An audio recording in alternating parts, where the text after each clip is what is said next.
Pada akhir abad ke-17, Wajo sedang dalam kondisi terpuruk akibat kekalahannya, sebagai sekutu Gowa, Talo pada aliansi Bone dan VOC dalam Perang Makassar. Penindasan yang dilakukan oleh penguasa-penguasa Bone memaksa orang-orang Wajo untuk meninggalkan negerinya dan pergi merantau ke Makassar, Kalimantan, Nusa Tenggara, kawasan Selat Melaka, serta bagian Nusantara lainnya.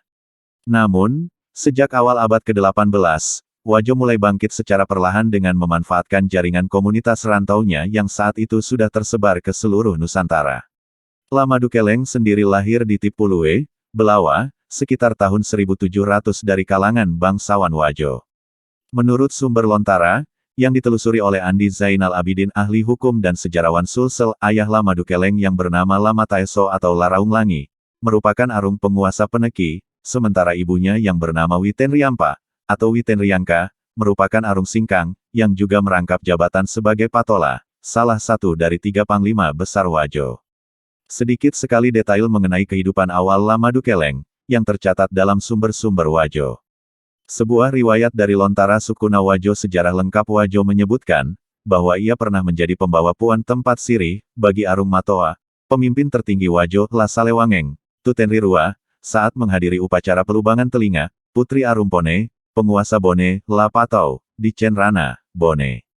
Ketika itu Lama Dukeleng kemungkinan masih remaja usia 13-14 menurut perkiraan Abidin, sebab ia baru saja selesai di Hitan. Dalam acara tersebut juga diadakan perburuan rusa dan pesta sabung ayam.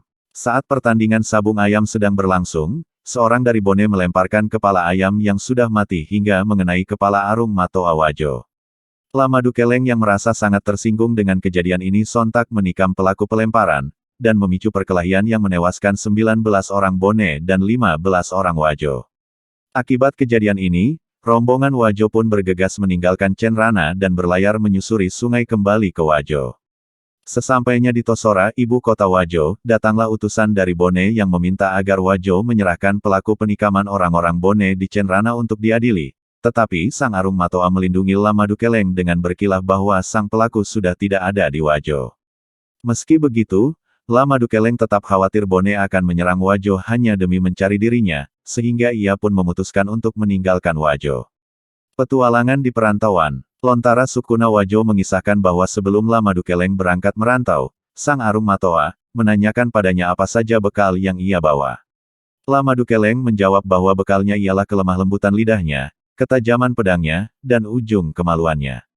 Ketiga hal ini lazim disebut sebagai telu capat 3 ujung, dalam falsafah Bugis, dan masing-masingnya merupakan kiasan bagi diplomasi, kekuatan militer, serta jalinan pernikahan, yang dianggap sebagai kekuatan utama seorang perantau. Sepanjang kariernya di perantauan, ketiga-tiganya dimanfaatkan oleh Lama Dukeleng untuk memenuhi ambisi politiknya. Pada masa pemerintahan Arung Matoa La Salewangeng, menjabat tahun 1715 sampai tahun 1736 perdagangan Wajo berkembang pesat dengan dukungan dari komunitas rantaunya di seluruh Nusantara. Ketika Lama Dukeleng meninggalkan Wajo, ia kemungkinan mengunjungi komunitas-komunitas rantau ini sebelum akhirnya menetap di Pasir, Kalimantan Timur. Di sana, ia tidak butuh waktu lama untuk menjadi salah satu orang paling berpengaruh dalam perniagaan dan politik setempat, hingga mampu menikahi putri dari penguasa Pasir. Namun, perselisihan yang terjadi kemudian antara Lama Dukeleng dan keluarga bangsawan Pasir pecah menjadi perang pada pertengahan 1720-an. Penguasa Pasir dipaksa turun dari tahtanya, dan Lama Dukeleng mendaulat dirinya sendiri sebagai Sultan Pasir. Pasukan Lama Dukeleng kemudian dikirim untuk menyerang Kutai karena penguasanya menolak menyerahkan orang-orang Pasir yang melarikan diri ke sana. Orang-orang Kutai yang ketakutan melarikan diri ke gunung, sementara yang tersisa di kota ditawan, dan kota mereka dibakar habis oleh Lama Dukeleng. Selain membuat persekutuan berdasarkan pernikahan dengan penguasa setempat, Lama Dukeleng juga bergiat menyokong komunitas-komunitas rantau Wajo di Kalimantan Timur. Menurut satu tradisi, Lama Dukeleng merupakan pendiri kampung Bugis Samarinda di tepi wilayah muara Sungai Mahakam yang strategis. Dari Sultan Kutai ia memperoleh hak monopoli atas barang-barang ekspor dari pedalaman, seperti emas, kapur barus, damar, rotan, hingga lilin lebah, dan hasil laut seperti cangkang penyu, agar-agar dan teripang.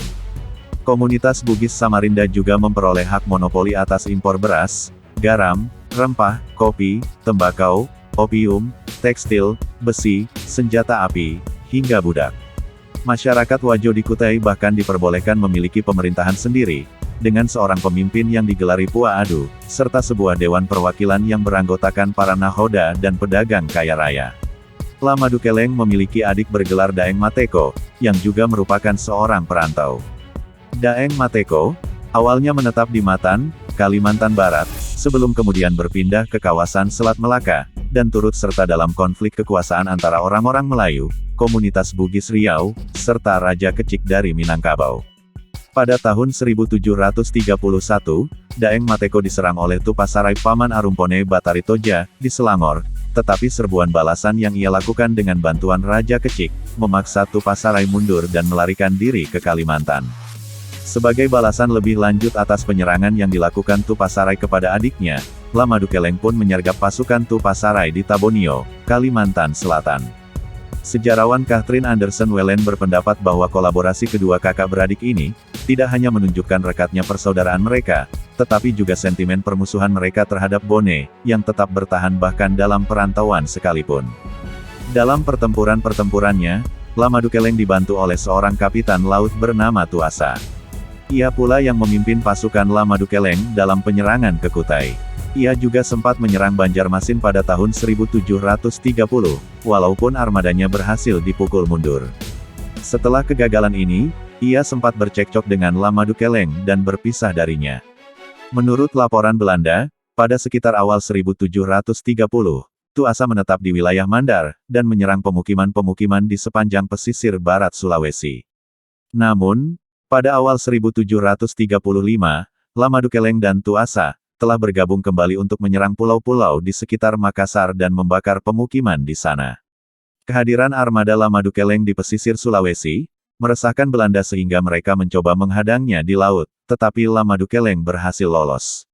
Kembali ke Wajo, melemahnya hegemoni Bone di Sulawesi Selatan pada awal abad ke-18, membuat Wajo mampu memperluas jaringan perdagangannya tanpa halangan yang berarti. Hubungan antara komunitas rantau Wajo dan tanah airnya pun tumbuh semakin erat, dan mencapai puncaknya sewaktu Lama Dukeleng pulang kembali ke Wajo, pada tahun 1730-an. Lontara Sukuna Wajo secara khusus, menyebut bahwa Arung Matoa, Lasalewangeng, mengirimkan utusan ke Pasir pada 1735 untuk meminta Lama Dukeleng pulang, karena Wajo sudah siap baik secara finansial maupun militer bila mesti menghadapi Bone. Walaupun begitu, beberapa riwayat menyebut bahwa Lama Dukeleng pulang atas keinginan sendiri.